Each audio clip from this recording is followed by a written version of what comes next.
दोस्तों सोचिए एक ऐसी जगह जहां बरसों से कोई बड़ा जुर्म नहीं हुआ, न चोरी न छीना झपटी, कुछ भी नहीं। इतनी शांति कि वहां के लोग ये भूल ही गए हैं कि खतरा क्या होता है। और ठीक यही लापरवाही, यही भरोसा किसी के लिए सबसे बड़ा हथियार बन जाए तो एक नौजवान पुलिस ऑफिसर की पहली ही पोस्टिंग ऐसी ही एक खामोश जगह पर होती है, मगर उसके आते ही वहां शुरू होता है खून और डकैती का एक ऐसा खेल जिसका कोई सिरा पकड़ में नहीं आता। और जब आखिरी सच सामने आता है तो रूह कांप जाती है। तो चलिए बिना देर किए सुनते हैं घुमावदार ट्विस्ट से भरी इस फिल्म द्रिधम की पूरी कहानी। तो कहानी शुरू होती है विजय नाम के एक पुलिस ऑफिसर से जिसने अभी अभी नई नौकरी ज्वाइन की है। और नौकरी की शुरुआत में ही उसकी पोस्टिंग होती है शहर से काफी दूर कुजी नीलाम नाम की एक शांत पहाड़ी सी जगह पर। विजय की अभी शादी नहीं हुई, घर में बस माँ और बाप हैं और इतनी दूर पोस्टिंग होने की वजह से उसे घर छोड़कर अकेले ही रहना पड़ेगा। करियर की शुरुआत में ही इतनी दूर दराज जगह पर भेज दिए जाने से विजय पहले तो थोड़ा मायूस होता है, लेकिन जब उसे पता चलता है कि कुजी नीलाम तो लगभग क्राइम फ्री इलाका है जहाँ कोई झमेला ही नहीं, तब जाकर उसकी जान में जान आती है। विजय का एक अंकल है राजीव, जो खुद एक रिटायर्ड पुलिस ऑफिसर है। जब विजय गाड़ी चलाते हुए कुजी नीलाम की तरफ निकलता है तो रास्ते में राजीव उसे फोन करके कई नसीहतें देता है। कहता है, बेटा तेरी किस्मत अच्छी है, करियर की शुरुआत में ही ऐसी झमेला मुक्त जगह मिल गई। वहां जाकर थाने के सब लोगों के साथ अच्छे से पेश आना, क्योंकि वो सब तुझसे ज्यादा तजुर्बेकार हैं। उनकी मदद तेरे काम आएगी। मगर हाँ, इतना भी घुल मिल मत जाना कि साथ बैठकर शराब वगैरह पीने लगे, उससे तेरी इज्जत घट जाएगी। अपनी वैल्यू बनाए रखकर ही सबके साथ रिश्ता निभाना। फिर राजीव उसे एक जान पहचान वाले ऑफिसर के बारे में बताता है, कृष्णन, जो इस वक्त कुजी नीलाम थाने में ही तैनात है। राजीव कहता है, कृष्णन के पास जाकर बस अपना तारुफ करा देना, वो तेरी बहुत मदद करेगा। लंबे सफर के बाद विजय कुजी नीलाम थाने पहुंचता है। वो यहाँ एसआई के पद पर आया है। थाने पहुंचते ही उसकी मुलाकात होती है एएसआई कृष्णन से। कृष्णन पूछता है, तुम मुझे जानते कैसे हो? विजय बताता है कि उसके अंकल राजीव के जरिए उसने कृष्णन का नाम सुना है। नाम सुनते ही कृष्णन राजीव को पहचान जाता है। एक जमाने में दोनों एक ही थाने में काम कर चुके थे। फिर कृष्णन थाने के बाकी सब लोगों से विजय की मुलाकात कराता है।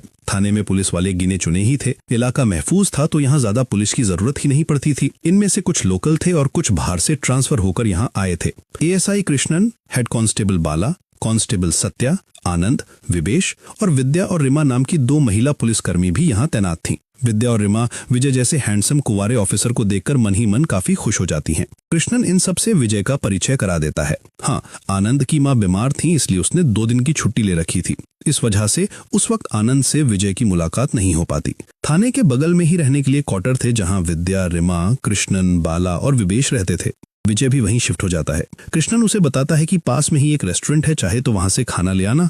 मगर विजय कहता है, नहीं, मैं खुद बनाकर खाऊंगा। थाने में फिलहाल कोई इंस्पेक्टर नहीं था। पुराने इंस्पेक्टर रिटायर होकर जा चुके थे और नए के आने में वक्त लगने वाला था, क्योंकि झमेला मुक्त इलाका होने की वजह से सरकार यहाँ जल्दी इंस्पेक्टर भेजने को तैयार नहीं थी। विजय को लेकर कृष्णन डीएसपी के ऑफिस जाता है। कुजी नीलाम थाना दूर दराज में होने की वजह से थाने की हर खबर डीएसपी ऑफिस जाकर ही रिपोर्ट करनी पड़ती थी। इसी बातचीत के दौरान विजय को पता चलता है कि पुलिस की गाड़ी की हेडलाइट खराब है, उसे ठीक होने को दिया गया है। ठीक होने के बाद ही जाया जाएगा। गाड़ी ठीक होने पर वो लोग डीएसपी ऑफिस जाते हैं। चूंकि थाने में कोई इंस्पेक्टर नहीं था, इसीलिए डीएसपी विजय को कुछ हफ्तों के लिए इंस्पेक्टर की जिम्मेदारी संभालने को कहता है। जिम्मेदारी लेकर लौटने के बाद कृष्णन बाकी कांस्टेबल्स को साथ लेकर विजय को पूरा इलाका घुमाकर दिखाता है। विजय आनंद के घर जाकर उससे और उसकी बीमार माँ से भी मिलाता है। इस झमेला मुक्त इलाके में विजय का वक्त ठीक ठाक कट रहा था। विद्या और रिमा उसका ध्यान खींचने के लिए कभी कभी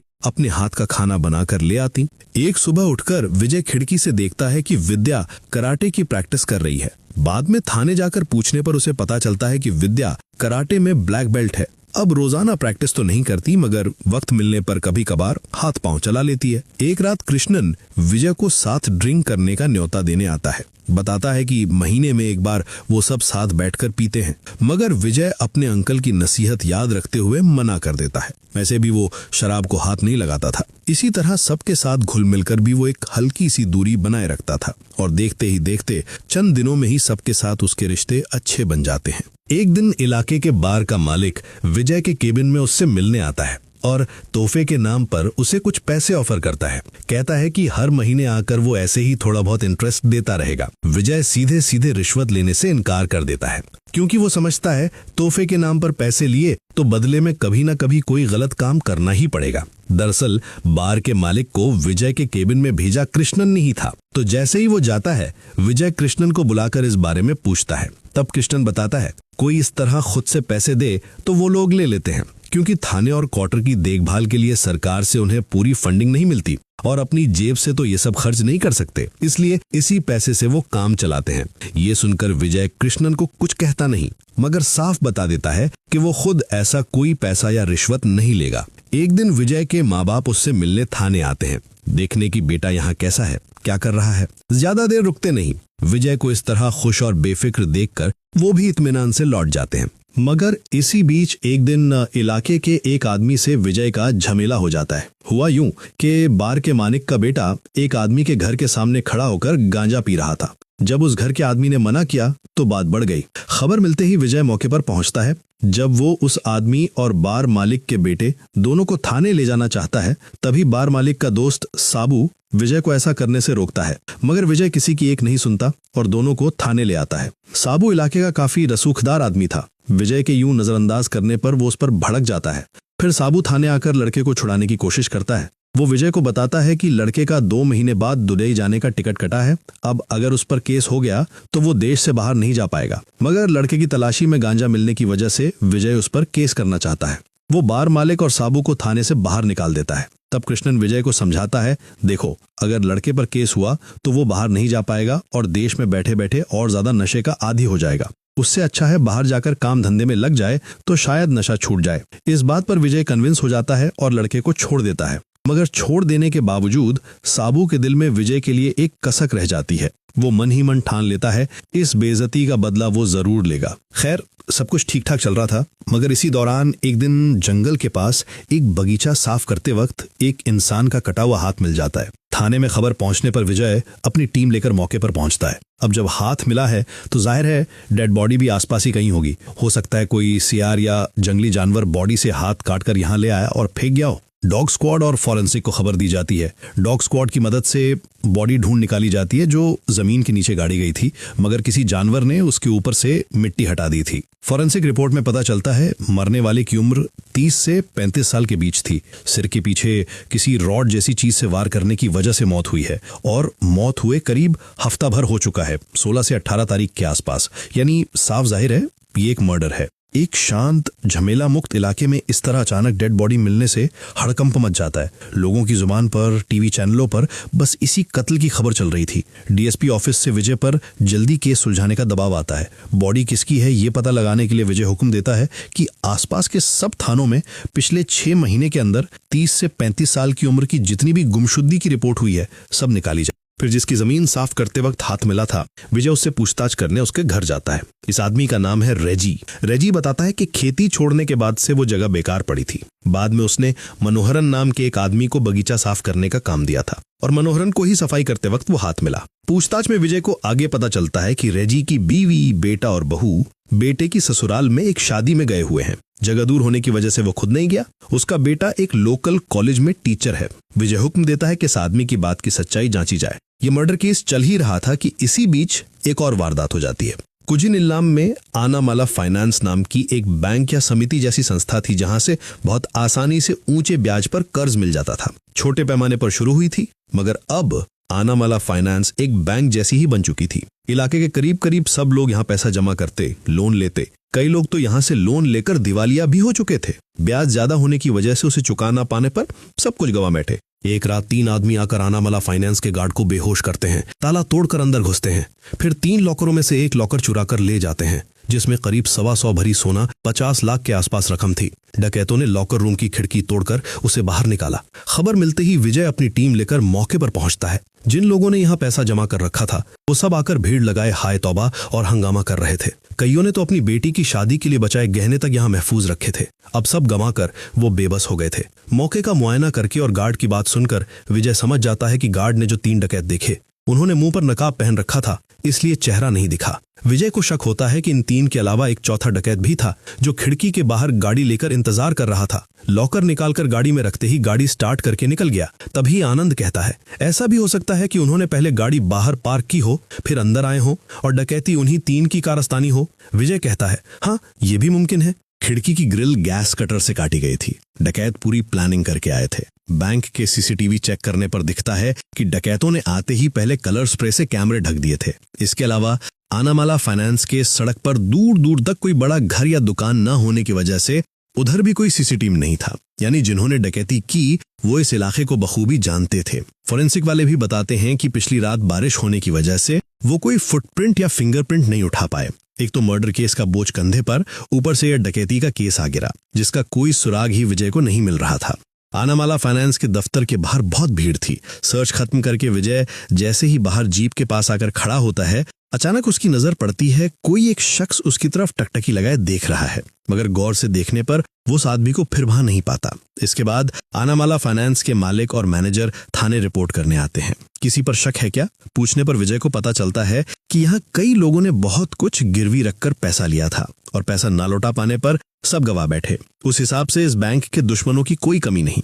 मगर मनोज नाम के एक आदमी ने हाल ही में घर और जायदाद खोने के बाद आनामाला फाइनेंस आकर खूब हंगामा किया था और बदला लेने की धमकी देकर गया था। ये सुनकर विजय विद्या और बाला को लेकर मनोज के घर जाता है। वहाँ बस मनोज की बीवी सिंधु थी। सिंधु बताती है कि 16 तारीख के आसपास मनोज बहुत जल्दबाजी में कहीं निकल गया था। उसके 2 दिन बाद बस एक बार फोन किया था कि कुछ दिन बाद लौटेगा। इसके बाद से मनोज से उसकी कोई बात नहीं हुई। सिंधु ये भी कहती है कि बैंक डकैती कैसा काम मनोज नहीं कर सकता। मनोज के लौटने पर इत्तला करने को कहकर विजय वहां से निकल आता है। फिर बाला को हुक्म देता है कि सिंधु के कॉल रिकॉर्ड चेक करे, तभी पता चलेगा कि सिंधु सच बोल रही है या झूठ। मनोज के घर से लौटते वक्त विजय के दिमाग में अचानक आता है जो बॉडी मिली है उसकी उम्र मनोज की उम्र से मिलती है। ऊपर से मनोज के घर छोड़ने की तारीख भी बॉडी के मर्डर की तारीख से मेल खाती है। वो बाला को कहता है कि सिंधु से बॉडी की शिनाख्त करवाए। हालांकि सिंधु से चेक कराने पर पता चलता है बॉडी मनोज की नहीं है। तो बैंक डकैती का प्राइम सस्पेक्ट मनोज ही बना रहता है। पूरी पुलिस जब मर्डर और बैंक डकैती की तफ्तीश में उलझी थी, तभी मारिया नाम की एक लड़की को लेकर उसके माँ बाप थाने आते हैं। मारिया का सनी नाम के एक लड़के से रिश्ता था। घूमने गए थे, तब एक होटल रूम में सनी ने मारिया के खाने में नींद की दवा मिलाकर उसे बेहोश कर दिया। फिर उसकी कुछ नूड तस्वीरें खींची और वीडियो बनाए। अब सनी उन्हीं तस्वीरों और वीडियो से मारिया को ब्लैकमेल करके 5 लाख रुपए मांग रहा है। मारिया के माँ बाप के पास इतने पैसे देने की हैसियत नहीं, और अगर सनी ने वो तस्वीरें लीक कर दी तो मारिया सुसाइड कर लेगी। ऐसी नौबत आ गई थी। ये सब सुनकर विजय एक प्लान बनाता है। मारिया पैसे देने के बहाने सनी को एक होटल रूम में बुलाती है। मारिया की कजिन बनकर सिविल ड्रेस में विद्या और रिमा भी वहां जाती हैं। कमरे में उन्होंने पहले से चुपके से एक कैमरा सेट कर रखा था। सनी आकर पैसे मांगकर मारिया को ब्लैकमेल करता है। इतना ही नहीं, विद्या के साथ भी बदतमीजी करने की कोशिश करता है। पूरा माजरा सबूत के तौर पर रिकॉर्ड होने के बाद विजय अपनी टीम लेकर वहां पहुंचता है। इसी सबूत के दम पर कुछ साल जेल भिजवाने की धमकी देकर वो सनी से मारिया की सारी तस्वीरें डिलीट करवा देता है। इधर सच्ची आकर विजय को बताता है कि मनोज और सिंधु के कॉल रिकॉर्ड चेक कर लिए गए। सिंधु सच ही बोल रही थी। मनोज से उसकी आखिरी बात 18 तारीख के आसपास हुई थी और उसके बाद से मनोज का फोन बंद आ रहा था। उसकी लास्ट लोकेशन भी एक रेलवे स्टेशन पर थी, ठीक वैसे ही जैसा सिंधु ने कहा था। इसके बाद आनामाला फाइनेंस डकैती के केस में एक और लीड मिलती है। यहाँ सारी जायदाद गवाकर मधु नाम के एक आदमी ने सुसाइड कर लिया था। मधु के 2 बेटे थे, सानिश और किरण। मधु के सुसाइड के 3 दिन बाद से सानिश गायब था। उसे फिर ढूंढा नहीं जा सका। करीब 2 महीने से वो इलाके में दिखा नहीं था। सानिश के घर से किसी ने थाने में रिपोर्ट नहीं की थी, इसलिए उसकी तलाश भी नहीं हुई। सानिश का भाई किरण एक ड्रग एडिक्ट था। इलाके में तरह तरह के झमेले करता फिरता। उस पर कुछ छोटे मोटे केस भी थे। विजय मधु के घर जाता है। मधु की बीवी से उसे पता चलता है कि सानिश सच में 2 महीने से घर नहीं लौटा। तब विजय कह आता है कि किरण घर आए तो उसे थाने भेज दिया जाए। मधु के घर से निकलते वक्त विजय की नजर एक तस्वीर पर पड़ती है। वो तस्वीर सानिश की ही थी और इसी आदमी को विजय ने आनामाला फाइनेंस डकैती के अगले दिन तफ्तीश के दौरान भीड़ में देखा था। उसे शक होता है कि बाप की मौत का बदला लेने के लिए शायद किसी न किसी तरह सानिश इस डकैती में शामिल है। तब वो बाला से कहता है सानिश इलाके में ही कहीं छुपा है, उसे ढूंढ निकालो। आनामाला फाइनेंस डकैती की वारदात से लोग एकदम पागल हो उठे थे। अपना खोया पैसा वापस न मिलने के डर से वो इस बैंक के सामने लगातार धरना प्रदर्शन कर रहे थे और उन्हें और ज्यादा भड़का रहा था साबू।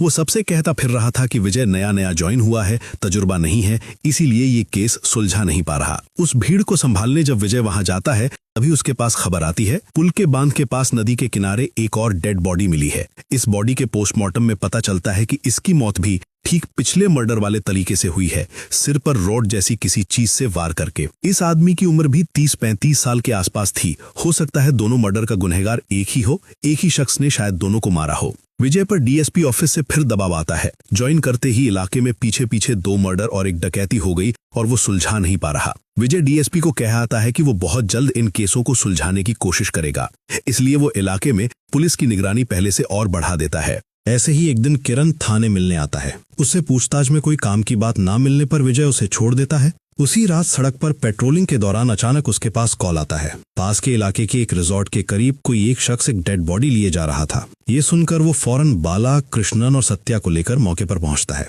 जगह पूरी जंगल थी, बहुत ढूंढने पर भी कुछ नहीं मिल रहा था। तब विजय तीनों को 3 तरफ ढूंढने भेजकर खुद एक तरफ जाता है। थोड़ा आगे जाकर वो देखता है एक कब्र में एक डेड बॉडी पड़ी है। कोई देर बॉडी दफनाने की कोशिश कर रहा था, मगर विजय के आ जाने से उसे यूं ही छोड़कर भाग गया। विजय कब्र में उतरकर चेक करता है कि बॉडी में कुछ मिलता है क्या।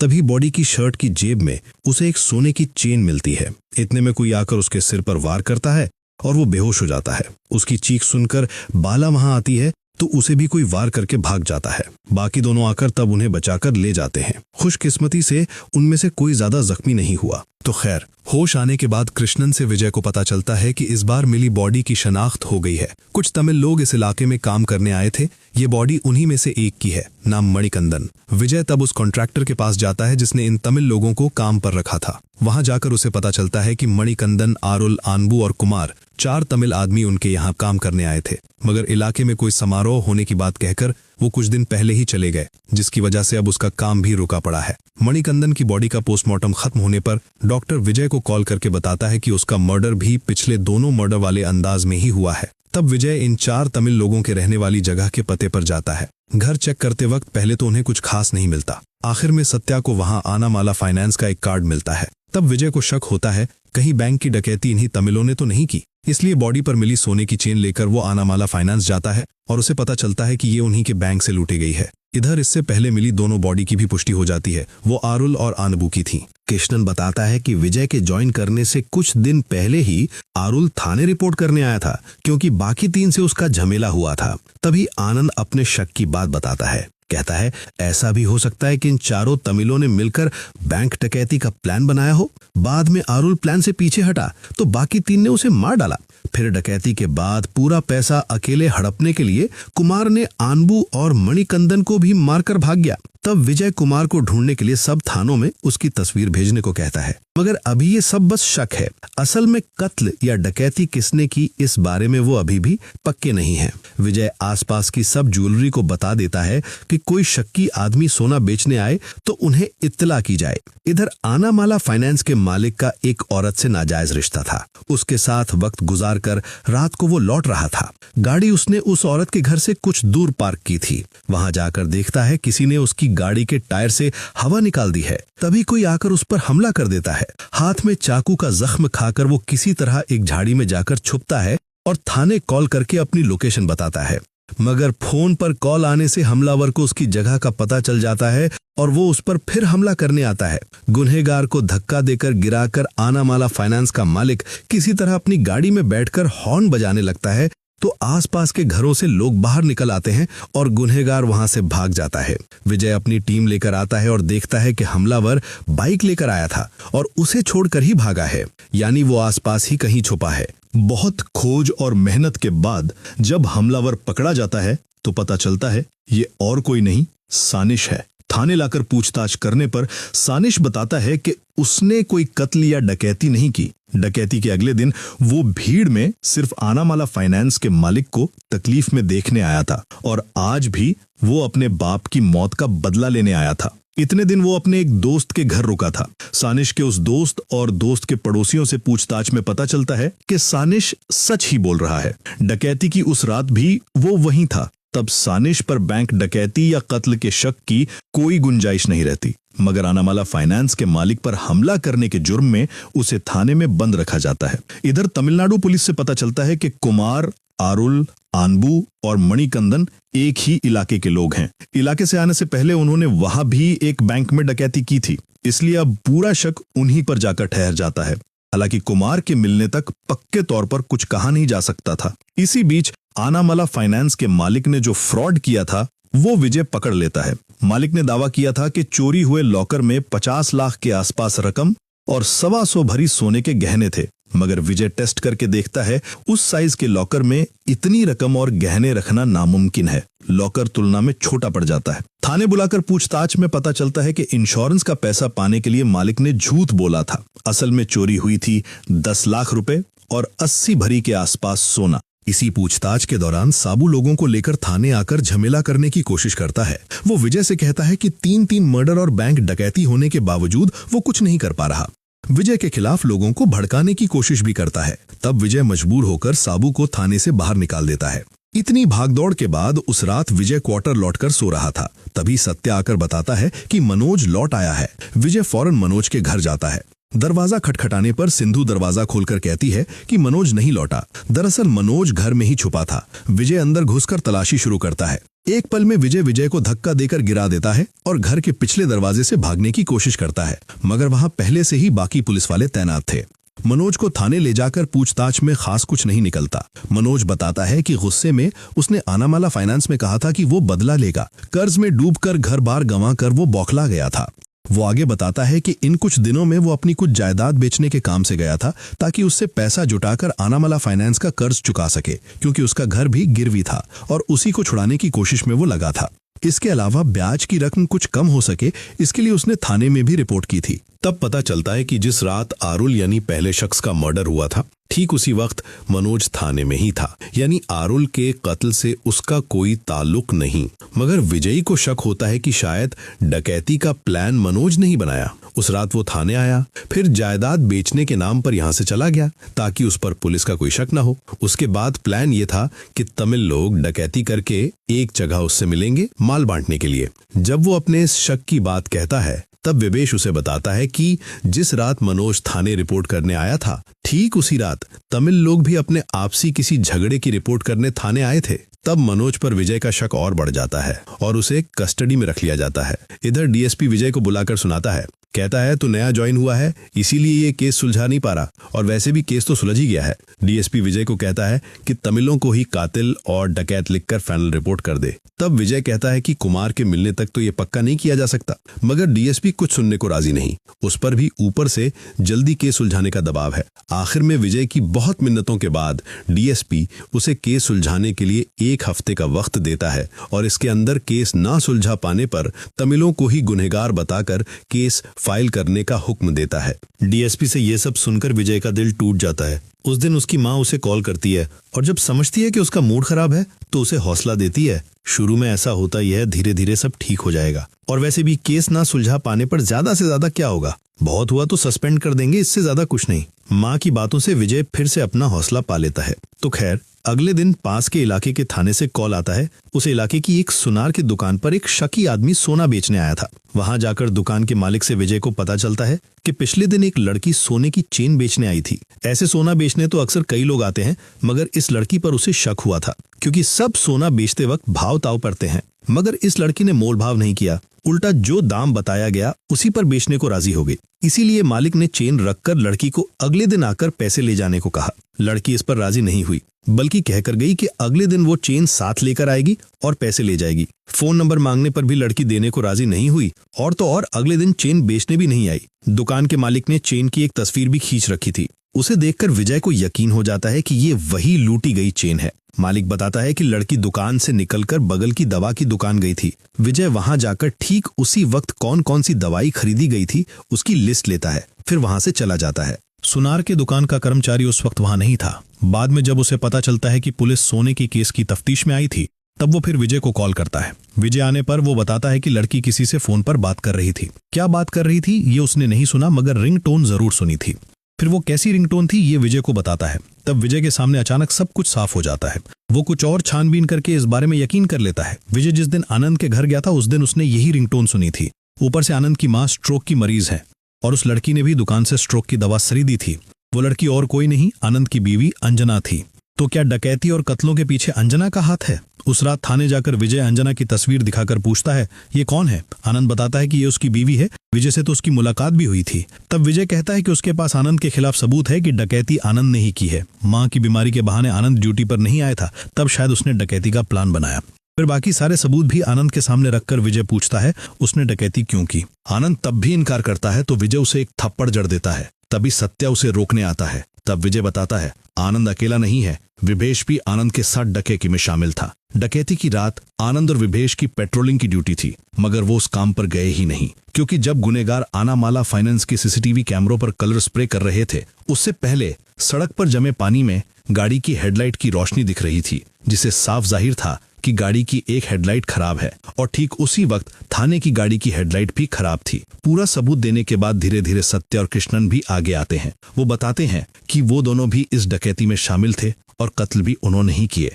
दरअसल इस पूरे प्लान का मास्टरमाइंड खुद कृष्णन था। उसकी बात सुनकर विजय हैरान रह जाता है। सच कहें तो जैसे उसके हैरान होने की ताकत ही खत्म हो गई। वो पूछता है, तुमने ये काम क्यों किया? तब कृष्णन बताता है, आनबू, कुमार और मणिकंदन ने आरुल के खिलाफ ड्रग सप्लाई का केस किया था। आरुल को कस्टडी में लाकर मारपीट करके पूछताछ करने पर आरुल ने सत्या पर हाथ उठा दिया। उसी गुस्से में सत्या ने अंधाधुंध मारते मारते आरुल को ही मार डाला। तब क्या करें समझ न आने पर उन्होंने एक प्लान बनाया और आरुल को जंगल में दफन कराए। आनबू, कुमार और मणिकंदन की तमिलनाडु में अपने गांव में डकैती करके आने की हिस्ट्री थी, ये उन्हें मालूम था। इसलिए इन तीनों के साथ मिलकर उन्होंने आनामाला फाइनेंस डकैती का प्लान बनाया। कृष्णन का प्लान था डकैती के बाद इन तीनों को यहां से भगा देना, ताकि आरुल की मौत का इल्जाम भी इन्हीं तीनों पर डाला जा सके। मगर सब मिलकर डकैती खत्म करने के बाद जब पैसे बांटने बैठे तो ये तीन तय रकम से ज्यादा मांगने लगे। उनके पास आरुल को दफनाने का सबूत भी था।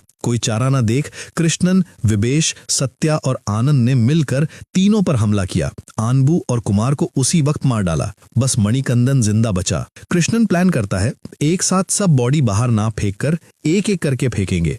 सबसे पहले आनबू की बॉडी वो बांध में फेंक कर आते हैं, फिर मणिकंदन को मारने का प्लान बनाते हैं। मगर आनंद मणिकंदन की बॉडी दफनाने से पहले ही वहां विजय पहुंच जाता है, तो उस पर हमला किया जाता है। दरअसल उन्होंने जानबूझकर मणिकंदन की बॉडी इस तरह सामने लाई थी ताकि विजय या बाकी लोग समझें कुमार ही सारा पैसा हड़पने के लिए आनबू और मणिकंदन को मारकर भाग गया। इधर कुमार की बॉडी भी उन्होंने गायब कर रखी थी ताकि कोई कभी जान ना पाए कि कुमार भागा नहीं बल्कि मारा गया। उस दिन तमिलों की रहने की जगह सर्च करते वक्त सत्या ने अपनी ही जेब से आनामाला फाइनेंस का कार्ड निकालकर वहां से मिलने का नाटक किया था ताकि डकैती का इल्जाम तमिलों पर ही जाए। सब कुछ प्लान के मुताबिक ही हुआ था, मगर विजय के आनंद को पकड़ लेने से झमेला हो जाता है। कृष्णन विजय से उनके साथ कोऑपरेट करने को कहता है, वरना उसे भी मारकर कुमार पर इल्जाम डाल देने की धमकी देता है। विजय साफ कहता है वो कोऑपरेट नहीं करेगा। ये कहकर वो थाने से बाहर निकलना चाहता है, तभी विद्या आकर विजय पर हमला कर देती है। इस पूरे प्लान में विद्या भी शामिल थी। ये देखकर विजय एकदम सन्न रह जाता है। इसके बाद सच बाहर न जाए इसलिए वो सब मिलकर विजय पर हमला करके उसे मार डालना चाहते हैं। बचने के लिए विजय उनका मुकाबला करने की कोशिश करता है, मगर 5 तजर्बेकार पुलिस वालों के सामने वो अकेला किसी भी तरह टिक नहीं पा रहा था। फिर भी एक पल में विजय सबको जख्मी करके खुद बचने में कामयाब हो जाता है। इधर थाने के अंदर ये हाल देखकर रिमा और बाला ने डीएसपी ऑफिस कॉल कर दिया था। तभी पुलिस फोर्स आ पहुंचती है और विजय बच जाता है और 5 गुनहगार भी पकड़े जाते हैं। विजय की जिंदगी की पहली पोस्टिंग यूं एकदम यादगार बनकर रह जाती है, क्योंकि ऐसी वारदात आम तौर पर कभी होती नहीं। दोस्तों, जब रक्षक ही भक्षक बन जाए तो आम इंसान के पास और चारा क्या रह जाता है। जिन कानून के रखवालों का फर्ज है लोगों की मदद करना, अगर वही लोगों के खिलाफ काम करने लगे तो आम आदमी की हिफाजत कहाँ बचती है। मगर शायद विजय जैसे कुछ ईमानदार पुलिस ऑफिसर हैं, इसीलिए लोग आज भी कानून पर थोड़ा बहुत भरोसा रख पाते हैं। आज के लिए बस इतना ही। मिलते हैं अगली कहानी में। शुक्रिया।